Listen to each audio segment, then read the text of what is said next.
It was a peculiarly British thing, Lord Peter Wimsey reflected, that murder should so often arrive by way of tea. Not gunfire at dawn, not an operatic duel upon a marble staircase, but the faint rattle of porcelain in the vicarage drawing room, followed by a discreet cough from the curate.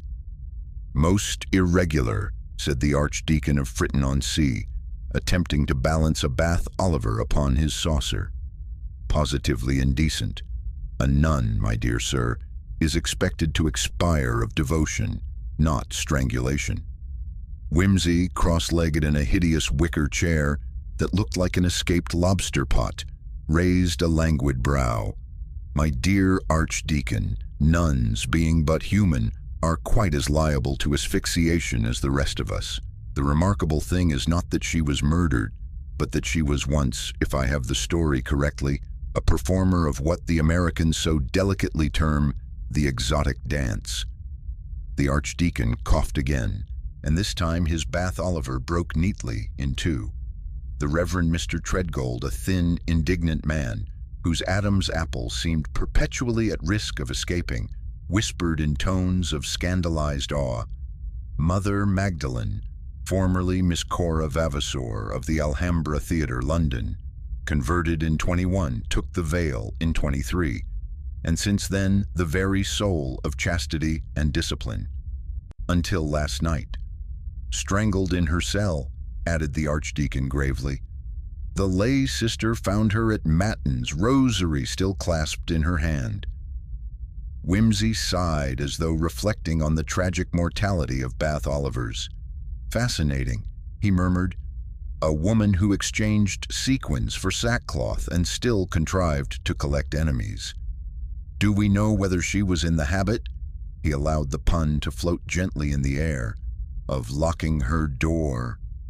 Treadgold looked scandalized. "Naturally not. The convent is a place of trust, my lord." "Ah," said Wimsey, "trust. That most delicate of porcelain cups, and when broken it cuts so delightfully." He rose, stretched, and peered with exaggerated interest at the convent cloisters visible through the window. Their gray stone was bathed in a faint seaside mist, giving the place the aspect of a watercolor painted by a gentleman in failing health. "Tell me," said Wimsey softly, "who else had occasion to visit the good Mother Magdalene after Compline last night?" "Only the sisters," said the Archdeacon, "and the gardener, perhaps, though he is deaf as a post." "Deaf men," observed Wimsey, "have an exasperating way of overhearing what no one else can. We must have a word with him. But first, my dear Treadgold, I should like to see the cell." And with that, Lord Peter brushed a crumb from his cuff, adjusted his monocle, and strolled out into the mist, looking for all the world like a man more concerned with the proper inflection of a Latin epigram than with the fact that a strangled nun was waiting in a narrow stone cell for his inspection. Lord Peter's long stride echoed faintly on the convent's flagged stones as Treadgold trailed nervously at his side, clutching his thin hands together like a man anticipating scandal rather than justice. The mist had crept in closer, curling damply about the cloisters, and the faint toll of the chapel bell gave the hour a strangely funereal air. The cell of Mother Magdalene was small, whitewashed, and terribly neat. The bed bore the usual plain coverlet. A wooden crucifix hung above it, and on the narrow table lay her rosary, beads cold as though they too had been shocked by sudden death. Wimsey stooped to examine the coarse matting on the floor. "No sign of a struggle," he murmured, "yet strangulation is rarely a peaceful business, unless," and here he straightened with a gleam in the monocle, "the victim knew her assailant and submitted willingly, or nearly so." The lay sister who had discovered the body, Sister Agnes, was brought in. A pale girl of about 30, she twisted her hands in her apron as she recounted the discovery, eyes wide with the effort of not weeping. "I went to rouse her for matins, my lord. She did not answer, though she always was the first to rise. When I pushed open the door, I saw her lying so still. I thought she had fainted from fasting. But then I saw the marks. Her voice faltered. Whimsy offered a faint bow of acknowledgement, his tone almost conversational. "And the door, Sister Agnes, was it locked?" She shook her head quickly. "No, my lord, none of us lock our doors. It is the custom here." "Quite," said Whimsy. "A most excellent arrangement for communal trust, though less convenient in the matter of sudden throttlings." He glanced about the cell again. "And you observed nothing out of place? No smell of tobacco, no footprint on the mat, no curious draught through the window?" "The window was shut, my lord. It is always shut at night." "Ah, shut but not necessarily fastened," Whimsy murmured. He tested the catch delicately with his gloved fingers. "So, tell me, sister, was Mother Magdalene in good spirits yesterday?" "She was thoughtful. She spoke of her past life more than usual. Said she felt the world still clung to her, though she had tried so hard to leave it behind. I thought perhaps it was the anniversary of her vows." "A touching notion," said Whimsy, "and most inconvenient for the police. Thank you, Sister Agnes. You have been most helpful." As she departed, Whimsy bent to pick up a small scrap of paper from under the table. He held it delicately as though it might at any moment burst into flames. A torn playbill, no larger than a visiting card with faded lettering. The Alhambra Theatre, Cora Vavasour, the Parisian Nightingale. Treadgold gave a sharp gasp. Good heavens! This must have been years old. Why should she keep such a thing? "Memory," said Whimsy lightly, "a most treacherous companion. One is never quite rid of it, even in a convent." He slipped the paper into his pocket and requested to see the gardener. The man was brought in, stooped and weather-beaten, with a face like an old oak door. He cupped a hand to his ear as Whimsy spoke. "You were about the grounds last evening."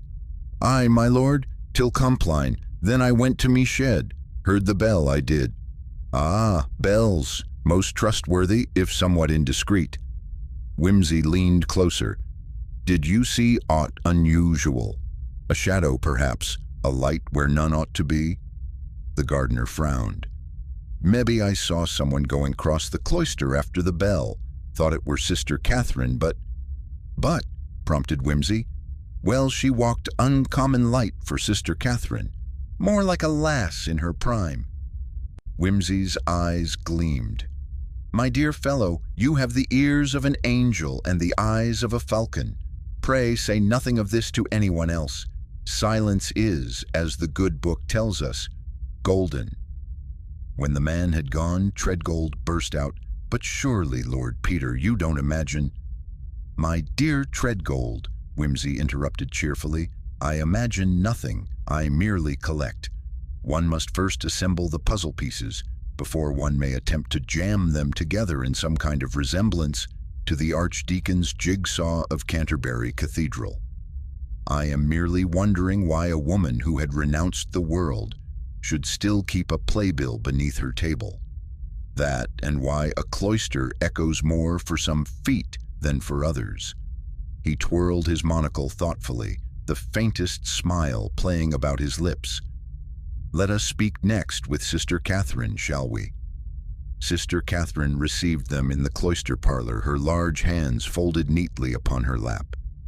She was a woman of about 40, built with the solidity of a stone pillar, and with an expression that suggested she found the world tolerable only so long as it behaved itself.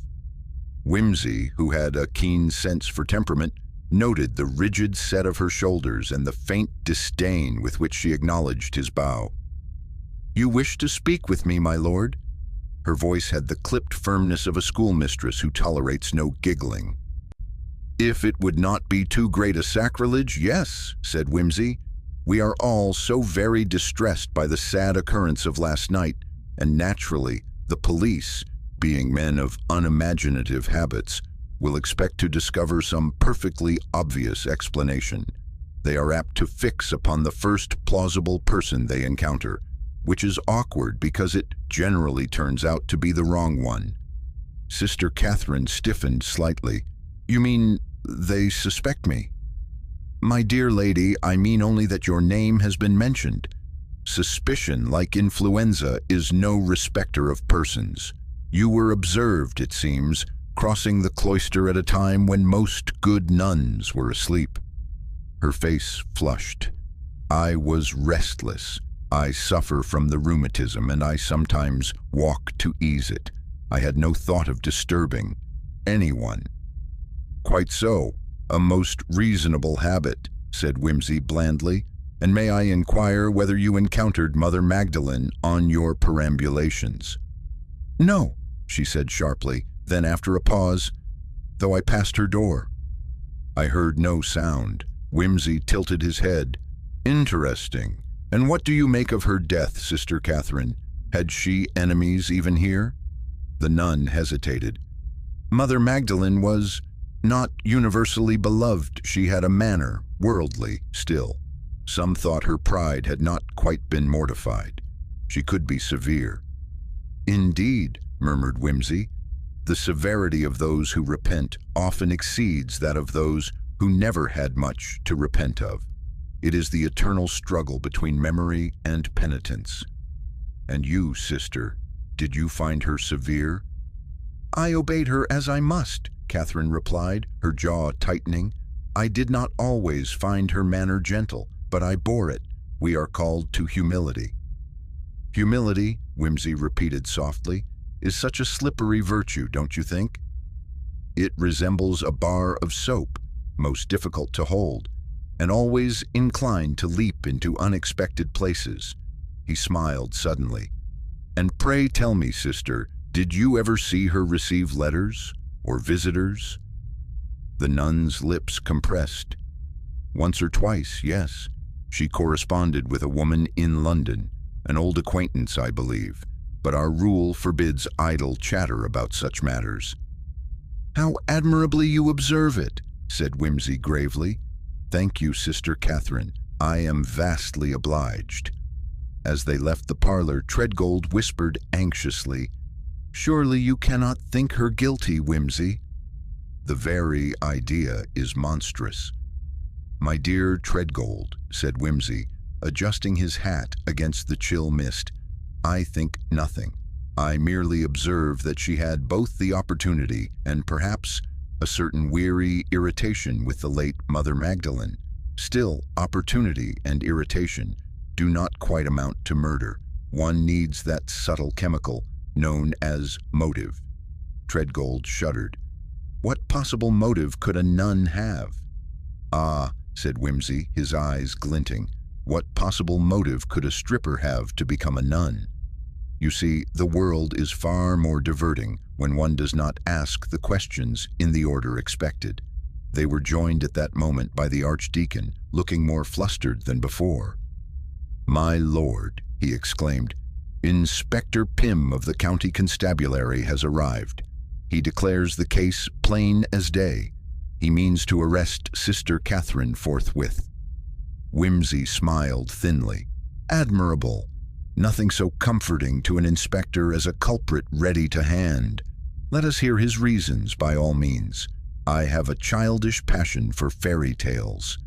And with a flourish of his hat, Wimsey stepped into the convent hall to meet the inspector, his expression that of a man thoroughly enjoying himself at a particularly wicked play. Inspector Pym was a square, serviceable man in a bowler hat with a mustache that seemed permanently affronted by the existence of crime. He had already established himself in the convent hall, papers spread upon a long oak table, and was interrogating a visibly uncomfortable Sister Agnes when Wimsey strolled in, hands in his pockets, as though the whole affair were a mildly interesting garden fete. Lord Wimsey, Pym said with a stiff bow, I had not expected to find you here, though I can't say I'm surprised. Society murders are your hobby, I believe. Murder is so frightfully fashionable these days, Wimsey replied amiably. One never knows when one may be asked to a strangulation at short notice, may I? He plucked up one of Pym's notes and studied it with a frown of mock gravity. "You will observe," said Pym, reclaiming his paper with a snap, "that the evidence points in one direction. The deceased was found strangled. There was no sign of forced entry. The sisters all deny leaving their cells, save for one, Sister Catherine. She admits to being abroad in the cloister at the relevant hour. She herself confesses she passed the victim's door." "How delightfully neat," murmured Whimsy. "So few murders arrange themselves so tidily. The deceased, I trust, made no sound." "None that was heard," said Pym. Whimsy examined the ceiling beams with interest. "Curious, don't you think, that a woman being throttled should refrain from disturbing her neighbors? Nuns, I believe, are not immune to the natural instinct of self-preservation."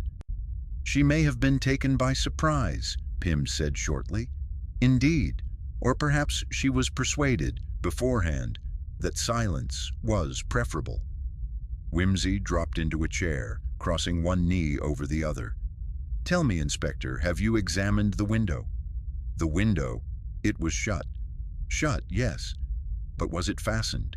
The sea mist here is exceedingly obliging. It tends to corrode little brass catches in a most uncooperative way. A window may look secure while being nothing of the kind." Pym snorted. "No signs of tampering. I'm not one for chasing phantoms." Whimsy beamed. "Then allow me the childish indulgence of doing so. One learns such a lot from phantoms, you know. And while we are on the subject, did you measure the width of the cloister flags?" The inspector blinked. "The width of the what?" "The flags. Delightful things, flags.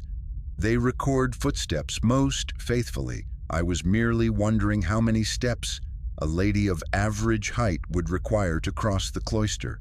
A trivial calculation, you may say, but sometimes a triviality will tell one whether the gardener was observing a nun or a visitor in a borrowed habit."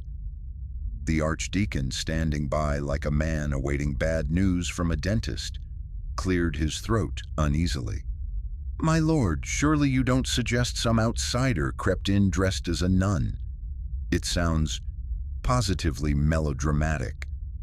"My dear Archdeacon," said Whimsy cheerfully, "murder is always melodramatic. It refuses to remain in good taste, however we may wish it. Still, one must not leap to conclusions." He strolled to the fireplace where a small vase of sea pinks drooped disconsolately. With apparent irrelevance, he said, "Inspector, did you notice the rosary in Mother Magdalene's hand?" "Yes, still clasped in death. Suggests she was at her prayers when attacked." "Or," said Whimsy softly, "that someone placed it there afterwards. A neat touch of piety for the benefit of the police." Pym's mustache twitched. "You have an overactive imagination, my lord. The case is plain. Sister Catherine will be taken in for questioning."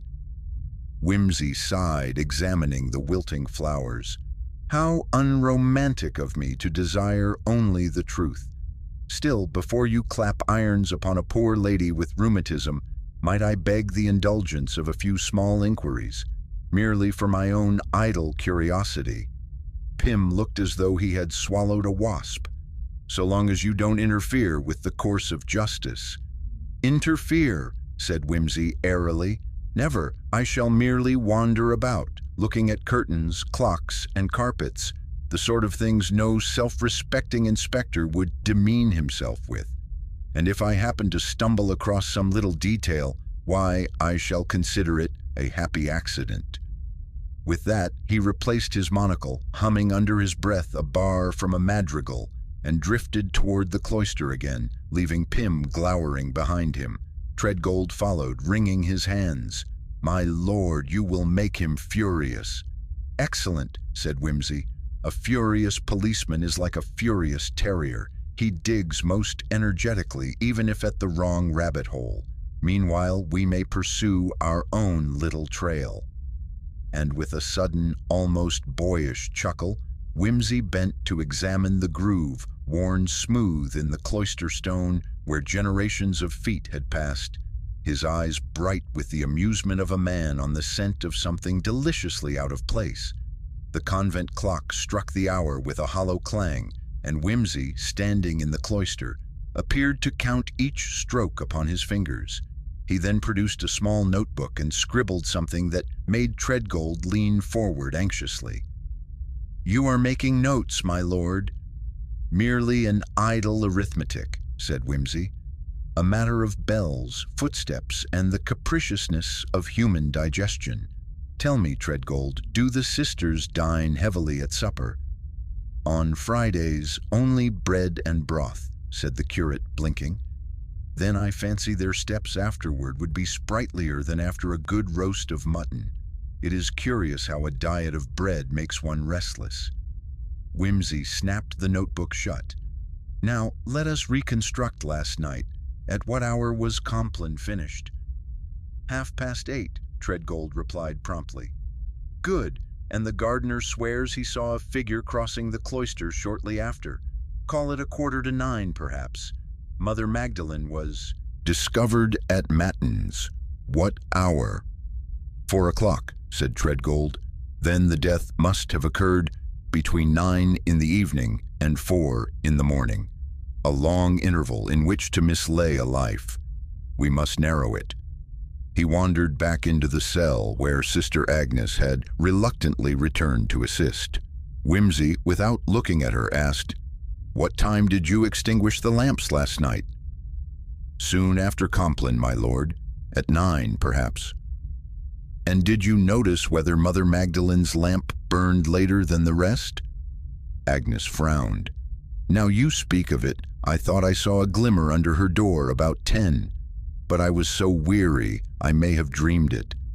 "Not at all. A weary eye sees more truth than a wakeful one because it has no strength to invent lies."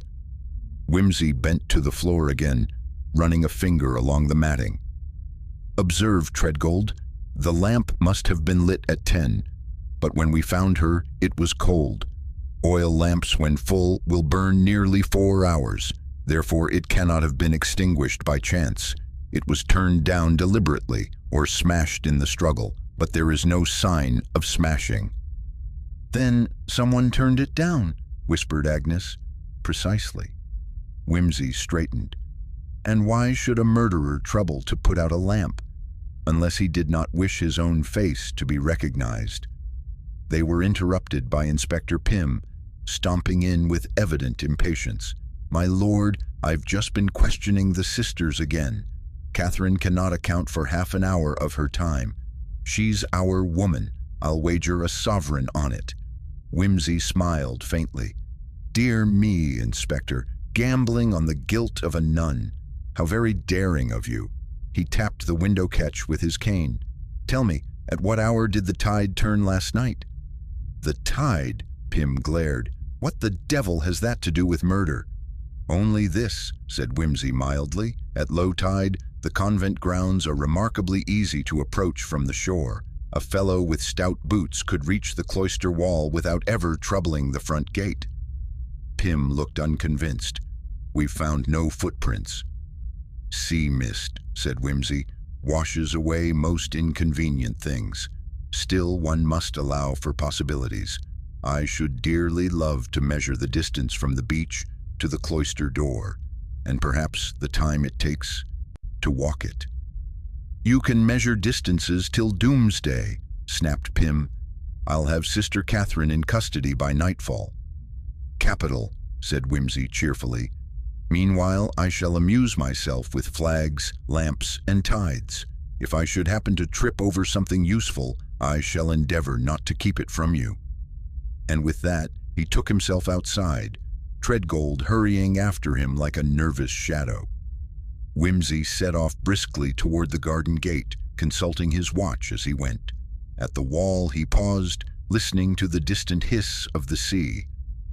"You observe, Treadgold, how the mist muffles sound. A man could cross the shingle and scarcely be heard. If our gardener saw a figure at 9 and the lamp burned until 10, then I fancy we have gained an hour of great interest." "You mean "I mean, my dear fellow," said Whimsy, eyes gleaming, "that the nun seen at 9 may not have been the murderer at all. The deed was done later, after the lamp went out, and we must ask ourselves who, among these good ladies, had the opportunity to pay a visit between 10 and 11, when the rest slept like saints." He smiled almost boyishly, though the mist around them seemed to thicken with a faint chill. "It is a matter of clocks, my dear Treadgold, always clocks." The next morning broke damp and gray, with the sea mist still clinging stubbornly to the convent's walls like a half-forgotten sin. Whimsy, fortified by coffee so black it could have passed for penance, presented himself in the archdeacon's study, a room smelling faintly of vellum and mothballs. Spread across the desk lay a collection of Mother Magdalene's personal effects, a breviary, a small wooden crucifix, and a locked tin box recently delivered from her cell. Inspector Pym, who stood nearby looking smug, tapped the box.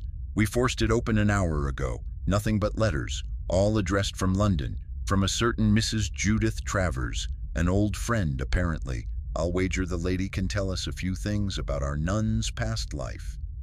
Whimsy leafed delicately through the bundle, his eyebrows rising a fraction.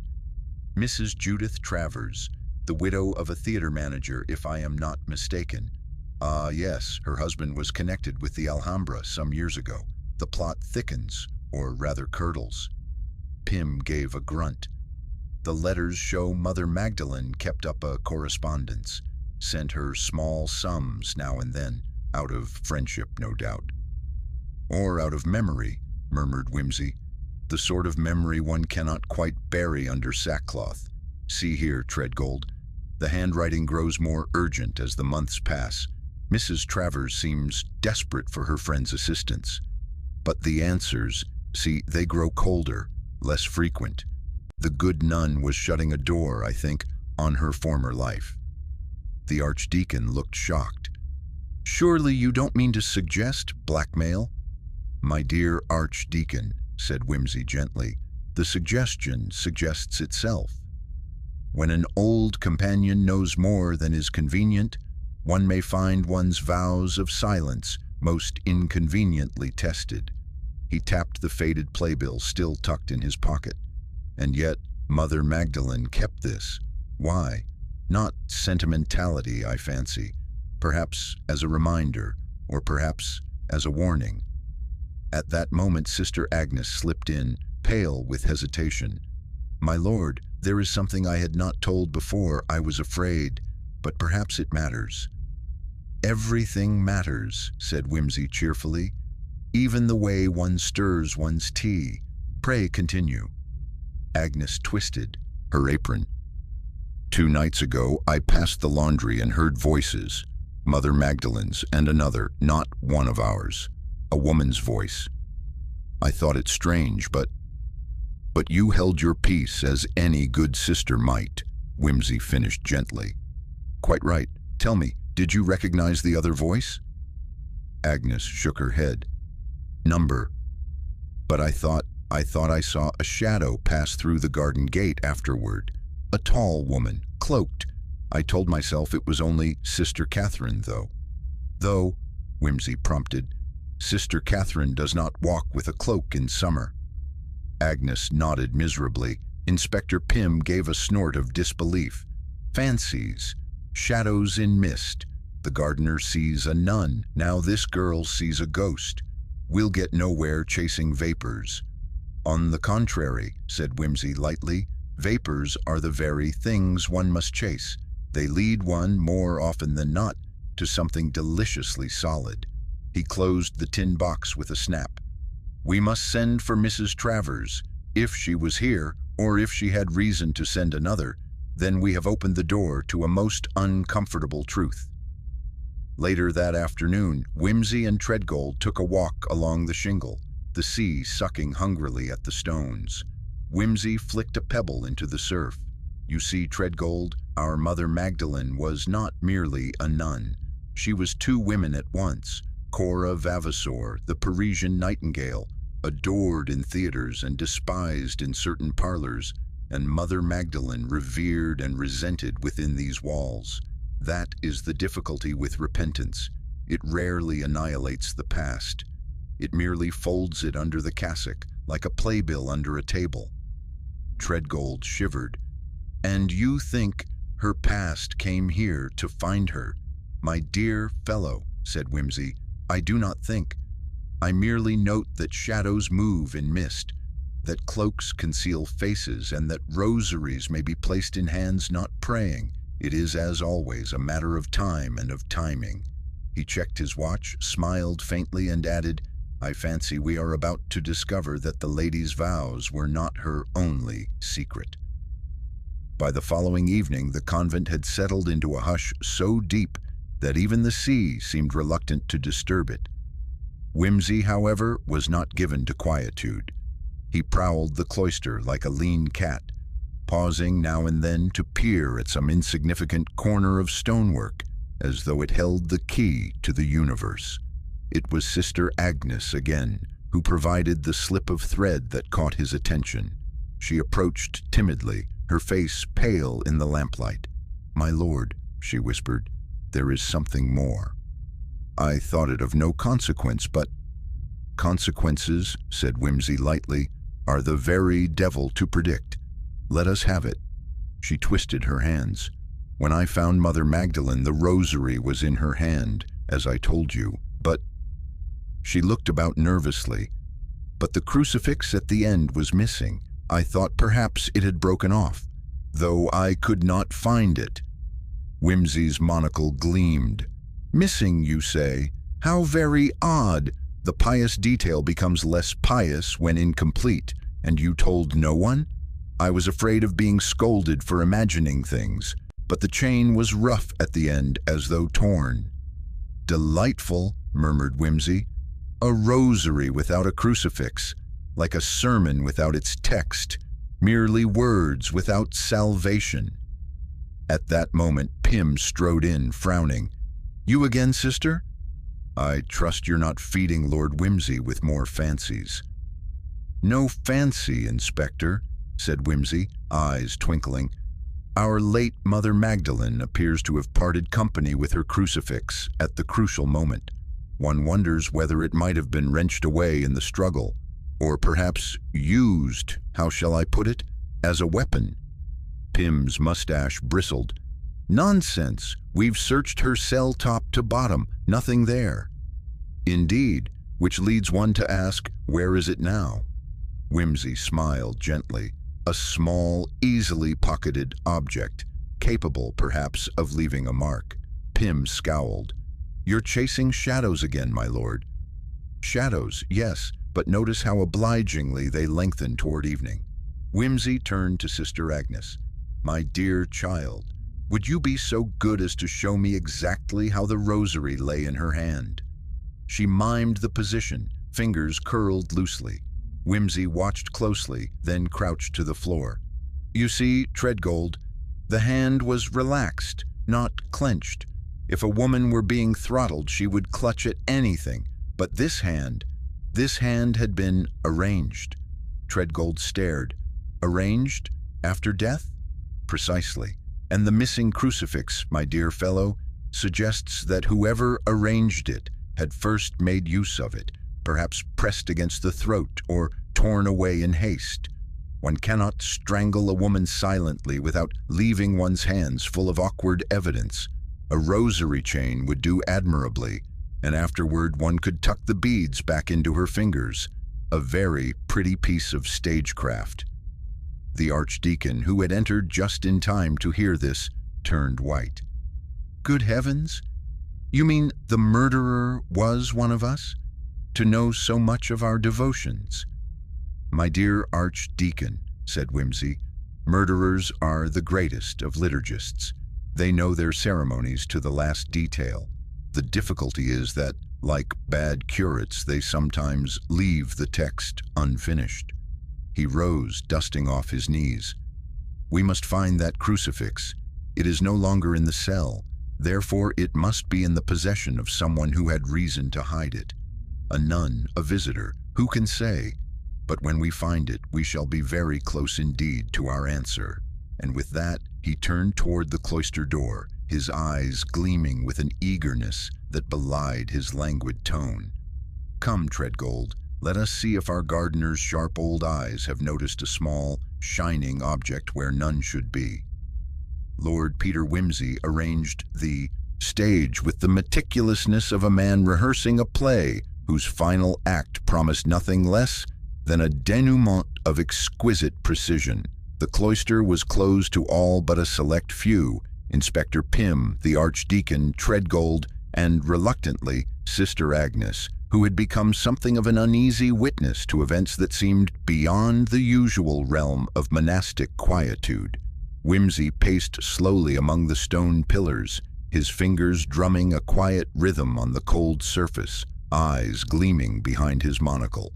"Now, gentlemen," he said with a faint air of theatricality, "we shall revisit the scene of the crime, as it were, not to exhume bones or stir ghosts, but to watch how the pieces fit, or refuse to do so."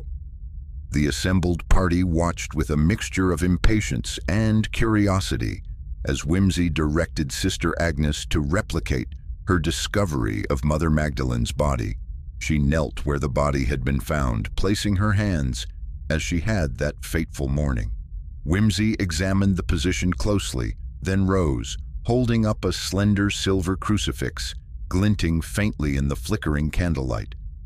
"I have taken the liberty of producing a small prop," he said with a wry smile. "The missing crucifix, found quite by accident in the flower bed near the east cloister by our gardener. A small detail, perhaps, but in mysteries, as in Shakespeare, the smallest line may unlock the entire plot." He turned to Inspector Pym. "May I ask you, sir, to describe how the door to the cell was found on the morning of the discovery?" "Unlocked," Pym replied gruffly. "It was unlocked, but not forced." "Precisely," said Wimsey, taking a slow turn. "And what of the window?" "Closed, but not fastened," Wimsey interrupted gently. "I tested it myself." Treadgold nodded eagerly. "The latch is faulty, easily slipped open by the slightest pressure from outside." "Good. Now imagine, if you will, a visitor cloaked in shadow, one who knows the convent as well as its inhabitants. Such a visitor might slip in unseen, remove the crucifix in a moment of desperation or anger, and stage the scene to suggest a strangling by hand, when in truth, a strangulation by other means was employed." Wimsey produced a length of silk scarf, elegantly embroidered, a relic from the theater world, now stained faintly with something dark. "Mother Magdalene's death was caused, I believe, not by fingers alone, but by this, a strangulation so swift that resistance was impossible." He stepped back, eyes surveying the group. "Yet the murderer was careless enough to return the rosary beads, leaving the crucifix aside. A small but crucial misstep." The Archdeacon swallowed hard. "But who would do such a thing? Among us?" "A soul burdened by memory," Wimsey replied softly. "A past that refuses to stay buried beneath the habit." A sudden noise at the cloister entrance turned all eyes. A figure emerged, cloaked and hesitant, revealing herself as Judith Travers, the woman named in the letters. "I came because I feared what might happen," she said, her voice trembling. "Cora, she confided in me. She thought someone was watching her, threatening to drag her past into the light." Wimsey smiled faintly. "Ah, Mrs. Travers, your arrival is most timely. Pray tell us more of your visits and your fears." As Judith spoke, the threads began to weave tighter, a tapestry of secrets, betrayals, and a motive far deeper than jealousy or greed. Wimsey's eyes glittered with the thrill of the chase. The room held its breath as Wimsey, ever the consummate master of ceremony, began his quiet recital. His voice was calm, almost conversational, but carried the weight of unassailable logic. "Ladies and gentlemen, and Inspector Pym, let us review the facts with the cool eye of reason. Mother Magdalene née Cora Vavasour, lived a double life, one hidden beneath the habit and one still whispered in the shadows of her past. He paced slowly, pausing before the assemblage. She was, as we have established, the Parisian nightingale, a star who once enchanted the stages of London and Paris. But her past was not a source of pride, but of fear. Letters from Mrs. Judith Travers suggest a rekindling of old debts and threats, pressures that might drive a woman to seek sanctuary in religion. Now, the murder itself. The strangulation was not by hand alone, but by a scarf, a theatrical prop embroidered and unmistakably from her former world. The missing crucifix found discarded in the garden was used as a tool, not a talisman. Wimsey's gaze settled on Inspector Pym. Your rush to arrest Sister Catherine was understandable, but misplaced. Her rheumatism and nocturnal wanderings place her at the scene. Yes, but not as perpetrator. She was followed or observed by another, a visitor cloaked in familiarity and malice. He turned to the Archdeacon. The rosary, arranged delicately in the victim's hand, was a staged piece of deception. The hand was relaxed, not clenched. A tableau, a silent accusation meant to mislead. And the timeline, Wimsey continued, was artfully manipulated. The figure seen crossing the cloister at 9 was not the murderer. The lamp burning until 10 indicates that the crime occurred later, after the figure vanished. The murderer had knowledge of convent routines and exploited the faulty window latch to enter and exit undetected. A murmur rippled through the room as Wimsey's eyes fixed on Judith Travers. Mrs. Travers, you testified to visits and concerns, but I must ask, did you ever feel that your visits were not welcome, that secrets you wished to protect might cost more than comfort? Judith faltered, face pale. I only wanted to help. Indeed, but help can be as sharp as a dagger. Wimsey produced the embroidered scarf, now carefully folded. This belongs to one who had much to lose if Cora's past came to light. His gaze swept the room, finally resting on a figure whose composure had been fraying. Sister Catherine. You, Sister Catherine, had both motive and means. Your resentment of Mother Magdalene's worldly airs, your knowledge of convent routines and your secret visits cloaked in habit made you the perfect suspect. Sister Catherine's eyes flashed with a bitter fire. You know nothing of my suffering. On the contrary, said Wimsey softly, I know enough to see that guilt and grief are often companions in this dance. You struck not merely to end a life, but to silence a past that threatened your own peace. She slumped, defeated, as the inspector moved forward to place her under arrest. Wimsey turned to the gathering, his voice lightening. And thus justice is served, not by force but by the steady pressure of truth. The morning after the arrest was bright but brittle, the kind of day that seemed eager to shed the shadows, yet somehow never quite succeeded.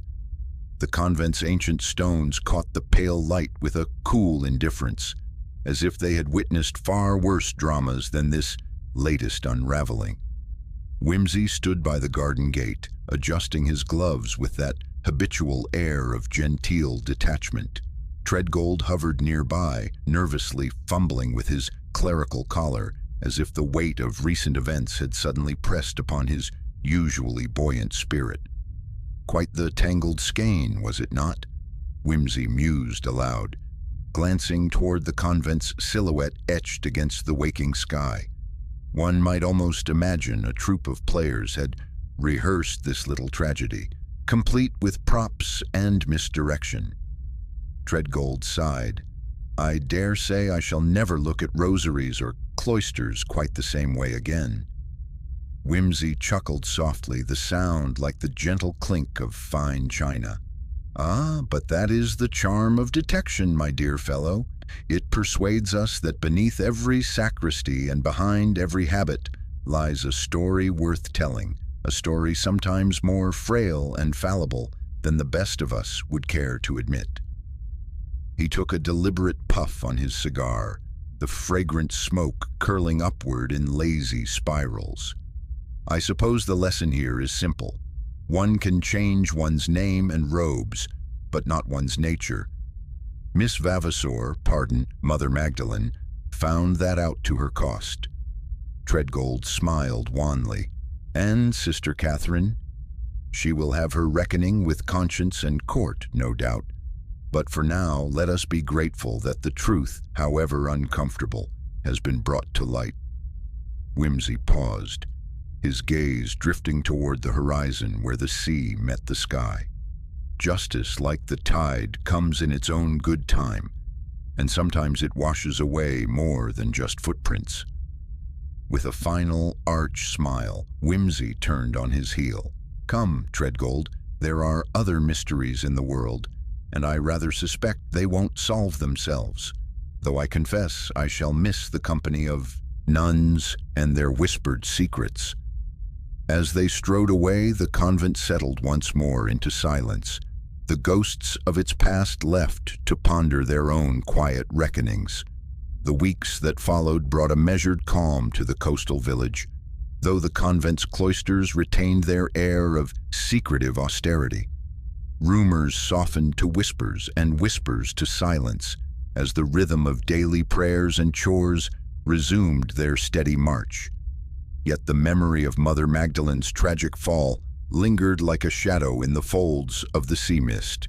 Wimsey, true to form, had retreated briefly to London, leaving Treadgold to manage the aftermath with a gentle hand and theological patience. Upon his return, Wimsey shared a quiet conversation with the Archdeacon in the study, a place where the scent of old books mingled with the salt air. "My dear Archdeacon," Wimsey began, "I have often thought that human nature is the most confounding riddle of all, more complex than any cipher, more tangled than the most elaborate stage plot." The Archdeacon nodded solemnly. "Indeed, Lord Peter, your presence has been a balm, though the wounds run deep." Wimsey smiled faintly. The tale of Cora Vavasor and Sister Catherine will doubtless find its way into local lore, embroidered with exaggerations and moral lessons. But in the quiet, one hopes that truth remains, fragile but unyielding. He took up a volume of Shakespeare, flipping it open to Hamlet.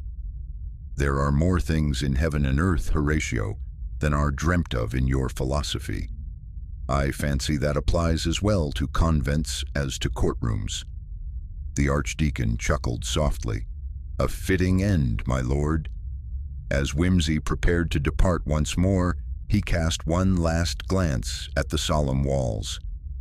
"And so the stage is cleared for the next act, wherever it may lead. I rather suspect it involves fewer rosaries, but no less intrigue."